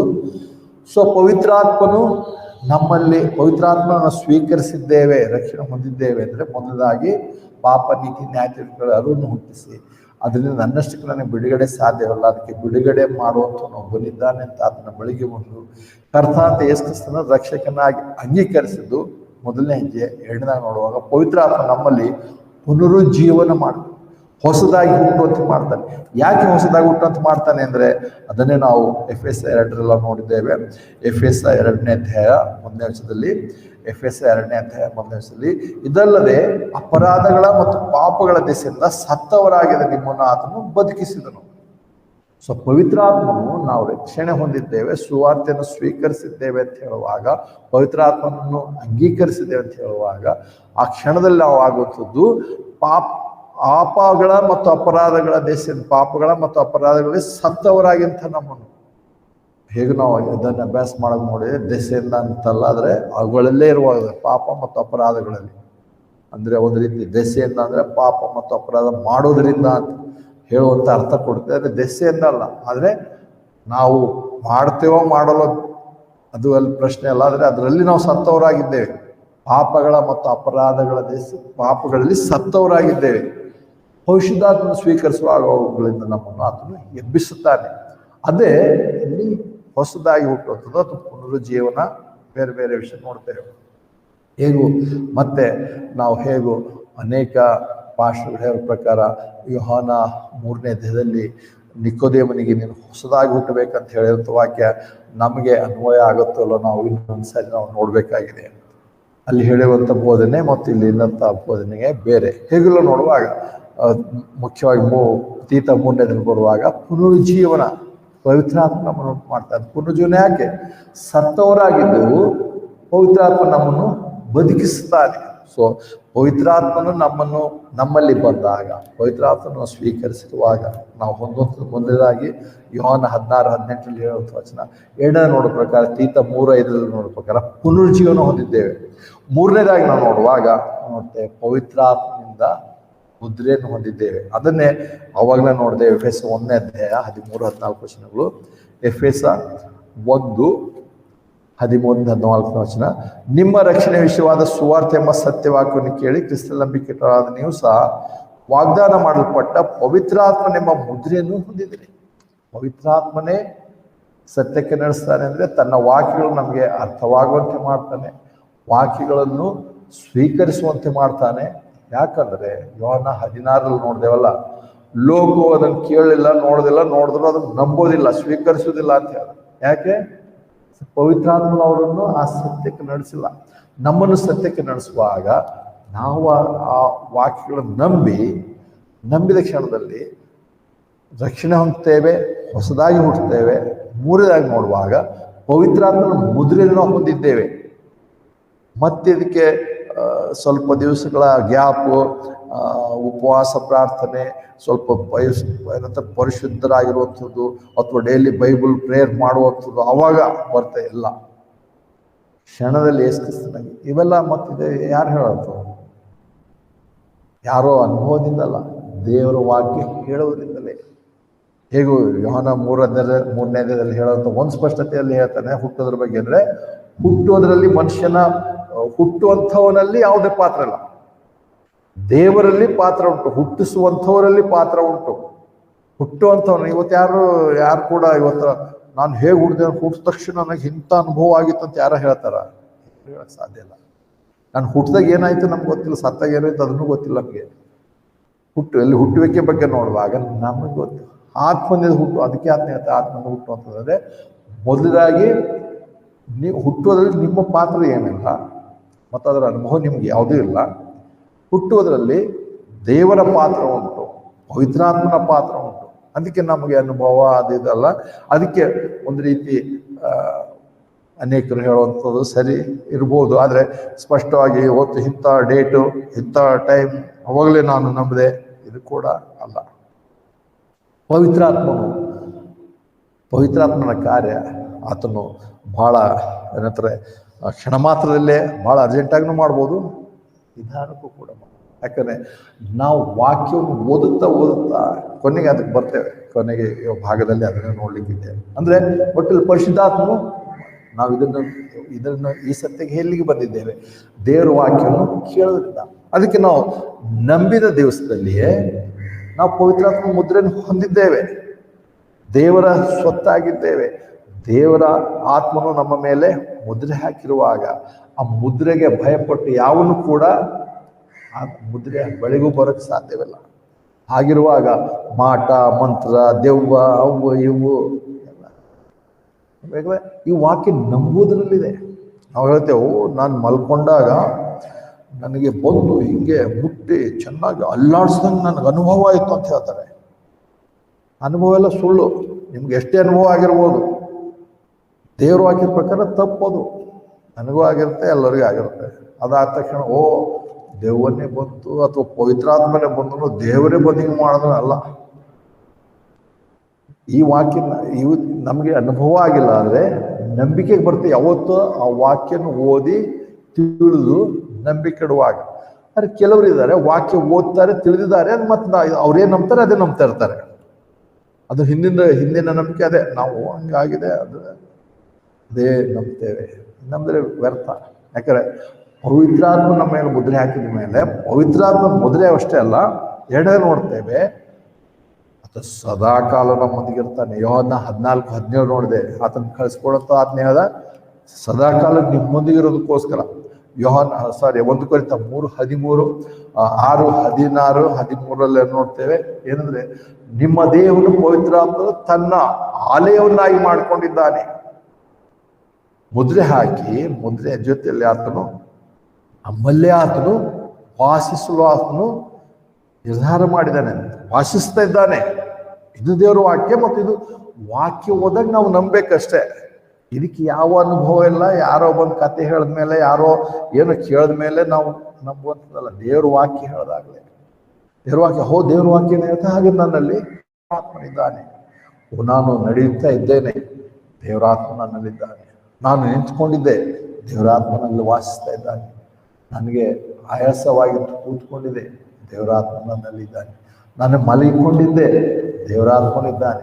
ಅದಕ್ಕೆ ಮಲ್ಕೊಂಡಾಗಲೂ ದೇವ ಬಂದು ಕನಸಲ್ಲಿ ಬಂದು ಏನೋ ಒಂದು ಯಾವುದೋ ಏನೋ ಮಾಡಲ್ಲ. ಪವಿತ್ರಾತ್ಮ ನನ್ನಲ್ಲಿದ್ದಾನೆ, ನಾನು ಮಲ್ಕೊಂಡಾಗಲಿದ್ದಾನೆ. ಹಾಗೆ ಅದೇ ಸಮಯದಲ್ಲಿ ನಾನೇನೋ ಬೇಡವಾದಂಥ ಪಾಪ, ಬೇಡವಾದಂಥ ಯಾವುದೋ ಕಾರ್ಯ ಮಾಡೋದಕ್ಕೆ ಹೋದಾಗ ಅವು ನಾನು ನಿಲ್ಬೇಕು, ಪವಿತ್ರಾತ್ಮನು ನನ್ನಲ್ಲಿದ್ದಾನೆ, ಅದಕ್ಕೆ ನಾನು ಈ ಕೆಲಸ ಮಾಡಬಾರ್ದು.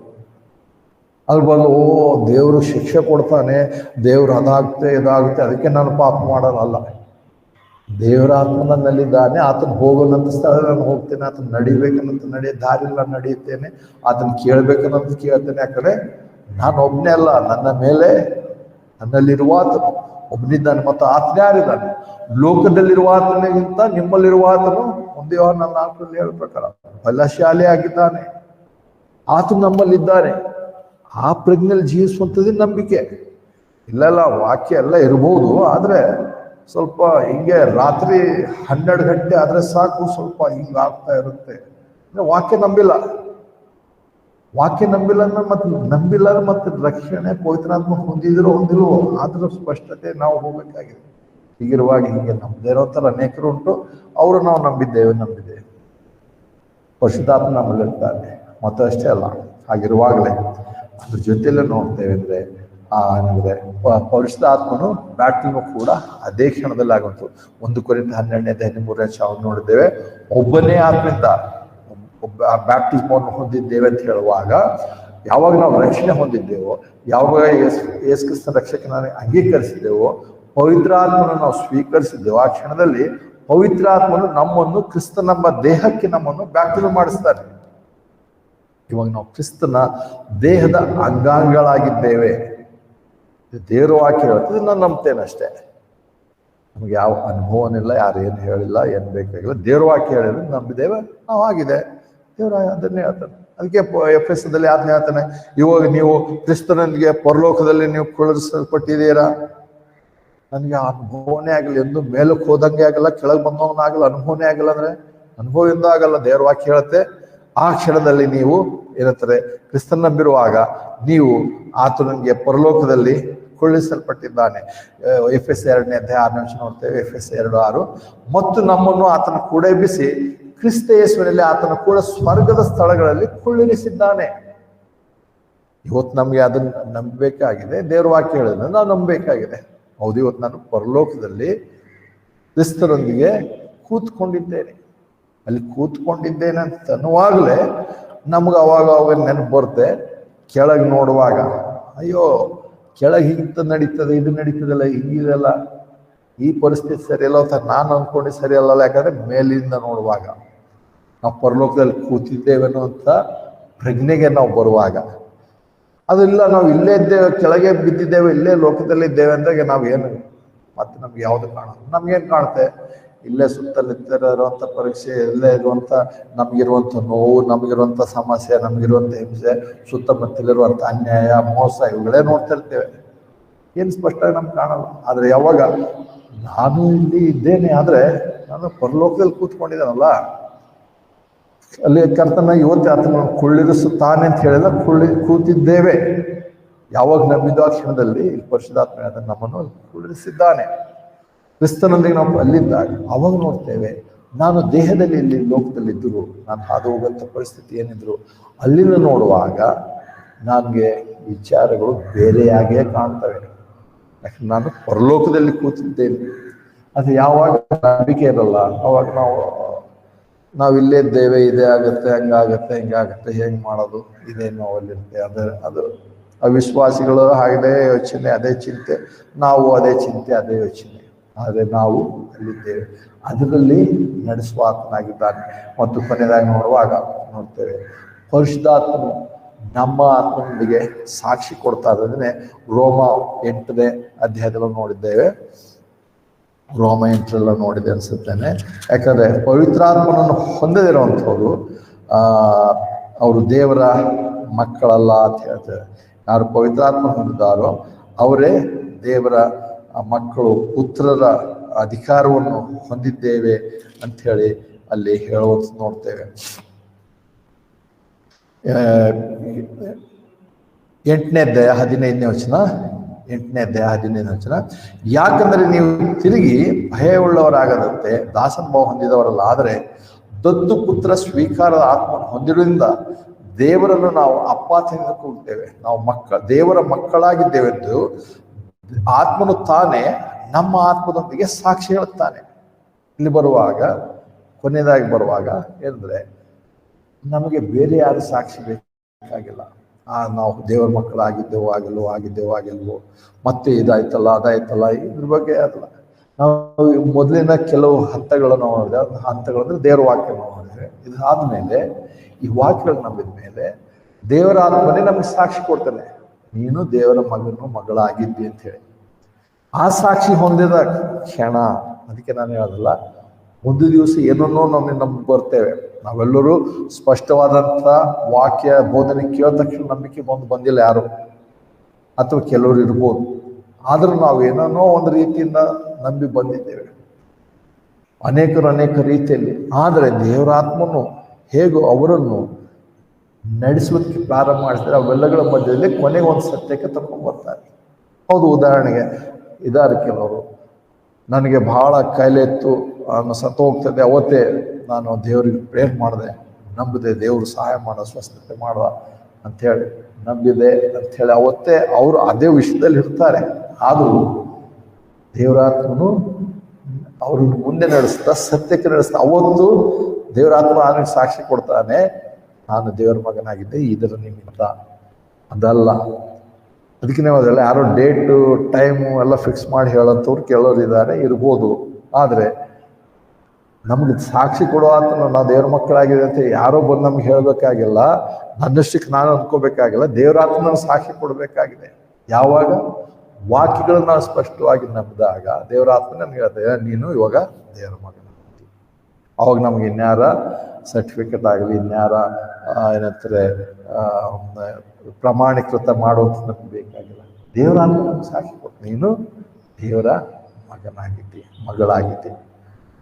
ಈ ಭಾಗವನ್ನು ನಾವು ನೋಡಿದ ಮೇಲೆ ಕೊನೆಯದಾಗಿ ಒಂದು ವಿಷಯ ನೋಡಿಸ್ತೇವೆ. ಇದರ ನಂತರ ನಮಗೆ ಬರುವಂಥದ್ದು ಏನಂದರೆ, ನಮ್ಮಲ್ಲಿ ಅದಾದ ನಂತರ ನಾವು ಹೋರಾಟ ನಡೀತಿದೆನಾ ನಮ್ಮ ಜೀವಿತದಲ್ಲಿ. ಗಲಾತೆ 5ರಲ್ಲಿ ಅದನ್ನೇ ನೋಡ್ತೇವೆ. ಎಲ್ಲವನ್ನೂ ನೋಡಬೇಕಾಗಿಲ್ಲ. ಗಲಾತೆ 5ರಲ್ಲಿ ಮತ್ತು ಅಷ್ಟೇ ಅಲ್ಲ, ರೋಮ 7ರಲ್ಲಿ ಕೂಡ ನೋಡ್ತೇವೆ. ಏನಂದರೆ, ನಮ್ಮಲ್ಲಿ ಹೊಸ ಮತ್ತು ಹಳೆಯ ಸ್ವಭಾವದ ಹೋರಾಟ. ನಾವು ಕ್ರಿಸ್ತನಲ್ಲಿ ನೂತನ ಸೃಷ್ಟಿಯಾಗಿದ್ದೇವೆ. ಹಳೆಯ ಸ್ವಭಾವವು ನಮ್ಮಲ್ಲಿ ಉಂಟು. ನಮ್ಮಲ್ಲಿ ಇನ್ಮೇಲೆ ನಾನು ಮಾಡಬೇಕಾಗಿರುವಂಥದ್ದು ನಾನಲ್ಲ, ಆದರೆ ಹಳೆಯ ಸ್ವಭಾವವೇ. ಏನಂತಾರೆ, ರೋಮ 7ನೇ ಅಧ್ಯಾಯದಲ್ಲಿ ಮತ್ತು ಇಲ್ಲಿ ಗಲಾತೆ 5ರಲ್ಲಿ ಕೂಡ, 5ನೇ ಅಧ್ಯಾಯದಲ್ಲಿ ಕೂಡ ಅದನ್ನು ನೋಡ್ತೇವೆ. ಈಗ ನಾವು ಎಂದರೆ ಇನ್ನು ಮುಂದೆ ನಾವು ಹೀಗೆ ನಡೆಯುವಾಗ ನಮ್ಮಲ್ಲಿ ಹೋರಾಟ ಇದೆ. ಅದನ್ನೇ ಏನಂತಾರೆ, ಎಫೆಸ 6ರಲ್ಲಿ ಕೂಡ ನೋಡ್ತೇವೆ. ಗಲಾತೆ 5ನೇ ಅಧ್ಯಾಯ 13ನೇ ನೋಡೋಣ. ಗಲಾಟೆ 5ನೇ ಅಧ್ಯಾಯ 13ನೇ ವಚನದಿಂದ. ಯಾಕಂದ್ರೆ ಸಹೋದರ, ನೀವು ಸ್ವತಂತ್ರರಾಗಿರ್ಬೇಕಂತ ಕರೆಯಲ್ಪಟ್ಟಿದ್ದೀರಿ. ಸ್ವಾತಂತ್ರ್ಯವನ್ನು ಶರೀರಕ್ಕೆ ಆಸ್ಪದವಾಗಿ ಬಳಸದೆ ಪ್ರೀತಿಯಿಂದ ಒಬ್ಬರಿಗೊಬ್ಬರು ಸೇವೆ ಮಾಡಿ. ಯಾಕಂದ್ರೆ ನಿನ್ನ ನೆರವು ನಿನ್ನಂತೆಯೇ ಪ್ರೀತಿಸಿ ಎಂಬ ಒಂದೇ ಮಾತಿನ ನ್ಯಾಯಪ್ರಮಾಣ ನೆರವೇರ್ತದೆ. ಆದರೆ ಒಬ್ಬರೊಬ್ಬರನ್ನು ಕಚ್ಚಿ ನುಂಗುವವರಾದರೆ ಒಬ್ಬರಿಗೊಬ್ಬರು ನಾಶವಾದೀರಿ, ಎಚ್ಚರವಾಗಿರಿ. ನಾನು ಹೇಳೋದಂದರೆ ಆತ್ಮನನ್ನು ಅನುಸರಿಸಿ ನಡ್ಕೊಳ್ರಿ, ಆಗ ನೀವು ಶರೀರ ಭಾವದ ಅಭಿಲಾಷೆಯನ್ನು ಎಷ್ಟು ಮಾತ್ರಕ್ಕೂ ನೆರವೇರಿಸಿಲ್ಲ. ಯಾಕಂದ್ರೆ ಶರೀರದ ಆಶೆಯು ಆತ್ಮನಿಗೆ ವಿರುದ್ಧವಾಗಿದೆ, ಆತ್ಮನು ಶರೀರಕ್ಕೆ ವಿರುದ್ಧವಾಗಿದ್ದಾನೆ. ನೀವು ಮಾಡಲು ಇಚ್ಛಿಸುವುದನ್ನು ಮಾಡದಂತೆ ಇವು ಒಂದಕ್ಕೊಂದು ವಿರೋಧವಾಗಿವೆ. ಆದರೆ ನೀವು ಆತ್ಮನೇ ನಡೆಸಿಕೊಳ್ಳೋದಾದ್ರೆ ನ್ಯಾಯ ಪ್ರಮಾಣಕ್ಕೆ ಅಧೀನರಲ್ಲ. ಇಲ್ಲಿ ಹೇಗೂ ನ್ಯಾಯ ಪ್ರಮಾಣ ಅದರ ವಿಷಯದಲ್ಲಿ ನೋಡ್ತಿದ್ದೇವೆ, ಅದು ಇನ್ನೊಂದು ಹೆಚ್ಚಿನ ಸಬ್ಜೆಕ್ಟ್. ಆದರೆ ಎಲ್ಲ ನೋಡುವಾಗ ನಮ್ಮಲ್ಲಿ ರಕ್ಷಣೆ ಹೊಂದಿದ್ದೇವೆ. ಇಷ್ಟೆಲ್ಲ ವಾಕ್ಯ ನಮ್ಮ ಮೇಲೆ ದೇವರಾತ್ಮ ಸಾಕ್ಷಿ ಕೊಟ್ಟ ಮೇಲೆ ನಮ್ಮ ದಿನವ ಜೀವನದಲ್ಲಿ ಇರುವಂಥ ಅನುಭವ ಏನಾಗಿದೆ ಅಂದರೆ, ನನ್ನಲ್ಲಿರುವಂಥ ಎಲ್ಲ ಹೇಳ್ತಾನೆ, ಶರೀರಾಧೀನ ಸ್ವಭಾವ, ಶರೀರದ ಸ್ವಭಾವ, ಆತ್ಮನ ಸ್ವಭಾವ ನನ್ನೆರಡು ಉಂಟು. ನನ್ನಲ್ಲಿ ಡೈಲಿ ಅದೆಲ್ಲ ಹೋರಾಟ ಆಗ್ತದೆ. ಅಂದರೆ ನಮಗೆ ನಾವು ಅದು ಆ ಒಂದು ಹೋರಾಟ ನಮ್ಗೆ ನೆನಪು ಮಾಡ್ಕೊಳ್ಬೇಕಿದೆ. ದೇವರ ಆತ್ಮನ ಅವತ್ತು ನನ್ನ ಸಾಕ್ಷಿ ಕೊಟ್ಟು ನಾನು ದೇವ್ರ ಮಗನಾಗಿದ್ದೇನೆ. ಹೌದು, ಇವಾಗ ನೋಡು ನನಗೆ ಇವಾಗ ಅನುಭವ ಆಗ್ತದೆ. ಏನು ಅನುಭವ ಆಗ್ತದೆ? ಶರೀರದ ಆಸೆ ನನಗೆ ಯಾವಾಗಲೂ ಇದು ಮಾಡೋ ಅದು ಮಾಡೋ, ದೇವರ ವಾಕ್ಯಕ್ಕೆ ವಿರೋಧವಾಗಿ, ಮತ್ತು ನಾನು ಶ್ರೇಷ್ಠ, ಯಾಕಂದ್ರೆ ನಾನು ಹುಡುದಾಗಿದ್ದೀನಿ, ನಿನ್ನ ಜೊತೆ ಇದ್ದೇನೆ, ನಾನು ಹೇಳೋಂಥದ್ದು ಕೇಳು. ಶರೀರದ ಭಾವ ಹೇಳ್ತಾ ಇರುತ್ತೆ. ಆತ್ಮನ ಕಾರ್ಯ ಏನದ? ನೂತನ ಸೃಷ್ಟಿಯ ನೀನು ಇವಾಗ ಹುಟ್ಟು 1-2 ವರ್ಷ ಆಗಿದೆ, 3 ವರ್ಷ ಆಗಿದೆ, ನಿನಗೆಲ್ಲ ಏನು ಗೊತ್ತು? ನಿನಗೇನು ಅಷ್ಟು ತಿಳುವಳಿಕೆ ಇದೆ? ನನಗೆಲ್ಲ ಗೊತ್ತು, ನನ್ನ ಅನುಭವ ನಡಿ. ಇವಾಗ ಅದಕ್ಕೆ ಅದೇ ಹೇಳ್ತಾನೆ, ನಾನು ಮಾಡಬೇಕಾಗಿರೋಂಥ ಮಾಡಲು ಇಚ್ಛಿಸುವಂಥ ಮಾಡೋದಕ್ಕೆ ಇದು ವಿರೋಧ ಮಾಡ್ತದೆ. ಇದು ಯಾವಾಗ ಬರ್ತದೆ? ನಾವು ಆತ್ಮನ ಹುಟ್ಟಿದ್ದೇವನ್ನೋ ಅಲ್ಲಿ ನಮ್ಗೆ ಅದು ಬರುತ್ತೆ. ಅದು ಆ ಅನುಭವ ಎಲ್ಲಿವರೆಗೂ ಬರಲ್ಲ. ನಾವು ಆತ್ಮಂದು ಹುಟ್ಟಿದ್ದೇವೆ, ರಕ್ಷಣೆ ಹೊಂದಿದ್ದೇವೆ, ದೇವರಾತ್ಮ ಸಾಕ್ಷಿ ಕೊಟ್ಟಿದ್ದೇವೆ ಇನ್ನುವರೆಗೂ ನಮ್ಗೆ ಬರಲ್ಲ. ಮಾಡ್ತಾ ಇರುತ್ತೆ. ಇದರಲ್ಲಿ ಆತ್ಮನ ಸ್ವಭಾವ, ಶರೀರ ಸ್ವಭಾವ ಎಲ್ಲ ಬೇರೆ ಬೇರೆ, ಅದೆಲ್ಲ ನಾವು ನಂಬಲ್ಲ ಅಂತ ಹೇಳೋಂಥವ್ರು ಕೂಡ ಅನೇಕರು ಉಂಟು, ಅಥವಾ ಅವ್ರಿಗೆ ಅದರ ಪ್ರತ್ಯೇಕತೆ ಗೊತ್ತಿಲ್ಲ. ರಕ್ಷಣೆ ಹೊಂದಿದ ಮೇಲೆ ನಾವು ನಡೆಯುವಂಥದ್ದು ಏನಂದರೆ, ಇವಾಗ ನಮಗೆ ಡೈಲಿ ಪ್ರತಿ ಕ್ಷಣದಲ್ಲಿ, ಪ್ರತಿ ವಿಷಯದಲ್ಲಿಯೂ, ಪ್ರತಿ ಮಾತಿನಲ್ಲಿಯೂ, ಪ್ರತಿಯೊಬ್ಬರ ಜೊತೆಯಲ್ಲಿಯೂ ನಮಗೆ ಸ್ಪಷ್ಟತೆ ಬರ್ತಿದ್ದು ಶರೀರದ ಸ್ವಭಾವ, ಇದು ಆತ್ಮನ ಸ್ವಭಾವ. ಇವುಗಳ ವಿಷಯದಲ್ಲಿ ನಾನು ಡೈಲಿ ನನಗೆ ಹೋರಾಟ ಇರುತ್ತೆ. ಆ ಹೋರಾಟದ ಅನುಭವ ಇರುವಾಗಲೇ ನನ್ನನ್ನು ನಾನು ಏನಂತಾರೆ ಇನ್ನೊಂದು ರೀತಿಯಲ್ಲಿ ನಾವು ಖಾತ್ರಿ ಪಡಿಸ್ಕೋತೇವೆ. ದೇವರಾತ್ಮದಿಂದ ನಾನು ಹುಟ್ಟಿರೋದ್ರಿಂದ ನೋಡು, ನನಗೆ ಈ ಸ್ವಭಾವಕ್ಕೆ ನಾನು ಏನಂತಾರೆ ಹೋರಾಟ ನಡೀತದೆ. ಈ ಹೋರಾಟ ನಮ್ಮಲ್ಲಿ ಬಂದಿದೆ. ಈ ಹೋರಾಟ ಇರುವುದಾದರೆ ಅದಕ್ಕೆ ನೋಡ್ತೇವೆ. ಹೇಗೂ ರೋಮಪುರ ಅಧ್ಯಾಯದಲ್ಲಿ ನೋಡುವಾಗ ಅನೇಕ ವಿಷಯಗಳು ಬರ್ತವೆ. ಒಂದು ದಿವಸ ಅದನ್ನು ನೋಡ್ತೇವೆ. ಆದರೆ ರೋಮ 6ರಲ್ಲಿ ಹೇಳ್ತಾನೆ, ಕೃಪೆ ಅಂದ ತಕ್ಷಣ ನೀನು ಪಾಪ ಮಾಡ್ಬೇಕಾ, ಪಾಪ ಕೃಪೆ ಹೆಚ್ಚಿದಾಗ ಅಂತ ಹೇಳಿ ನಾವು ಪಾಪದಲ್ಲಿ ಜೀವಿಸ್ಬೇಕಾ? ಖಂಡಿತವಾಗ್ಲಿಲ್ಲ ಅಂತ ಹೇಳಿ ಅಲ್ಲಿ ಹಂಗ ತಕ್ಷಣ ಕೃಪೆ ಇದೆ ಅಂತ ಹೇಳಿ ನಾವು ಪಾಪ ಮಾಡೋಕ್ಕೂ ಇನ್ನೊಂದು ರಕ್ಷಣೆ ಒಂದು ಸರ್ಟಿಫಿಕೇಟ್ ಕೊಡ್ತಾ ದೇವರು, ನೀವು ಎಂದಿಗೂ ಹೇಳ್ತಾರೆ ಒನ್ಸ್ ಸೇವ್ಡ್ ಆಲ್ವೇಸ್ ಸೇವ್ಡ್ ಇದೆ, ಅದಕ್ಕೆ ಇನ್ಮೇಲೆ ರಕ್ಷಣೆ ಕಳೆದು ಹೋಗಲ್ಲ, ಏನಾದ್ರು ಮಾಡ್ರಿ. ಹಾಗೆ ಹೇಳಿಲ್ಲ. ಬದಲಾಗಿ ಕೃಪೆಯು ಪಾಪವನ್ನು ಸಾಯಿಸುತ್ತದೆ. ಕೃಪೆ ಪಾಪವನ್ನು ಸಾಯಿಸುತ್ತದೆ. ಆ ರೀತಿಯಾದಂಥ ಭಾವನೆಯಲ್ಲಿ ನಾನು ಇನ್ನು ಮೇಲೆ ನನ್ನ ಪಾಪಾಧೀನ ಸ್ವಭಾವವನ್ನು ಸಾಯಿಸ್ತಾ ಅಥವಾ ಸತ್ತಿದೆ ಅದನ್ನು ಮತ್ತೆ ಎದುರು ಹೇಳಲಾರದಂತೆ, ಅದನ್ನು ಬಲ ಹೊಂದಲಾರದಂತೆ ಹೊಸ ಸ್ವಭಾವಕ್ಕೆ ಬಲ ಕೊಡುತ್ತಾ ಜೀವಿಸುವಾಗ ಅದನ್ನೇ ನಾವು ಮುಂದಿನ 1-2 ವಾರಗಳನ್ನು ನೋಡ್ತೇವೆ. ಹಳೆಯ ಮನುಷ್ಯನು ಹೊಸ ಮನುಷ್ಯನು ಯಾರು ಅಂತೇಳಿ.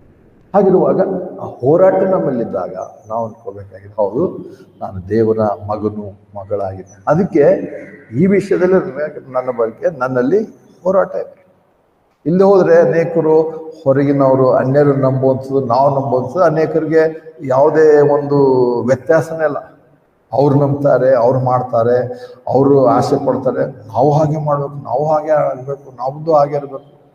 ಅವ್ರು ಮಾಡೋದಕ್ಕೆ ನಮ್ಗೇನಾದ್ರು ವ್ಯತ್ಯಾಸ, ಈ ಪ್ರತ್ಯೇಕತೆ ಅಥವಾ ಒಂದು ವ್ಯತ್ಯಾಸನೇ ಅನೇಕರಿಗಿಲ್ಲ.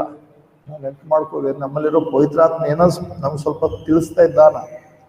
ನಮ್ಮಲ್ಲಿರೋ ಆತ್ಮ ಹೇಳ್ತಾನೆ, ಮಗನೇ ಮಗಳೇ ಬೇಡ, ಅದು ಹಳೆ ಸ್ವಭಾವಕ್ಕೆ ಸಂಬಂಧಪಟ್ಟಿರುತ್ತದೆ, ಲೋಕದವರು ಆಶಿಸುವುದು. ನೀನು ಹೊಸದಾಗಿ ಹುಟ್ಟಿದ್ದೆ, ಮೇಲಿರುವವುಗಳನ್ನು ಆಶಿಸಿರಿ, ಮೇಲಿರುವುಗಳ ಬಗ್ಗೆ ಯೋಚನೆ ಮಾಡಿರಿ. ಮೇಲಿರುವುದು ಯಾವುದು?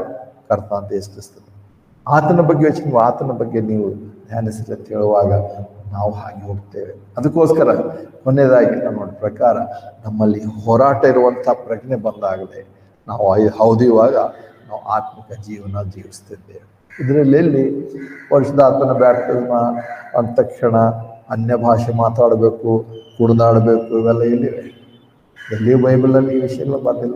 ಆದರೆ ಕೆಲವರು ಈ ಸಂಗತಿ ಒಂದು ರೀತಿ ಹೈಜಾಕ್ ಮಾಡ್ಕೊಂಡು ಅದನ್ನೇ ತಗೊಂಡು ಹೋಗಿ ಜನರಿಗೆ ಅವರೊಂದು ರೀತಿಯಲ್ಲಿ ಒಂದು ರೀತಿ ಕೆಲವು ಗುಂಪಿಗೆ ಆ ರೀತಿಯಾಗಿ ಮೋಸಗಾರ ಮಾಡ್ತಿದ್ದಾರೆ. ಪವಿತ್ರಾತ್ಮನ ಬ್ಯಾಪ್ಟಿಸ್ಮ ಪವಿತ್ರ ಹೊಂದೋದ್ರೆ ಏನು ಅಂತ ಅವ್ರಿಗೆ ಅದನ್ನು ತಿಳಿಸಿ ಅದೆಲ್ಲ ಮಾಡಿ ಅವರಿಗೊಂದು ರೀತಿ ಅವರು ಸರ್ಟಿಫಿಕೇಟ್ ಅವರು ನಿತ್ಯವಾದಂಥ ನರಕಕ್ಕೆ ಹೋಗ್ತಾ ಇದ್ದಾರೆ ತಪ್ಪನ್ನು ನಂಬಿ. ಇನ್ನು ಕೆಲವರು ಬೇರೆ ಬೇರೆ ರೀತಿಯಲ್ಲಿ ನಂಬಿ. ಅದಕ್ಕೆ ನಾವು ನಂಬಿರೋದು ಯಾವುದು ಸತ್ಯ ಅದು ನಾವು ನೋಡ್ಕೊಳ್ತೇವೆ. ಮತ್ತು ನೋಡುವಾಗ ಪವಿತ್ರಾತ್ಮನ ಕಾರ್ಯದ ಬಗ್ಗೆ ನಾವು ಸ್ಪಷ್ಟತೆ ನಾವು ನೋಡಿದ್ದೇವೆ. ದೇವರಾತ್ಮ ನಮಗಿನ್ನೂ ಹೆಚ್ಚಿನ ತಿಳುವಳಿಕೆ ದಯಪಾಲಿಸ ಪ್ರಾರ್ಥನೆ.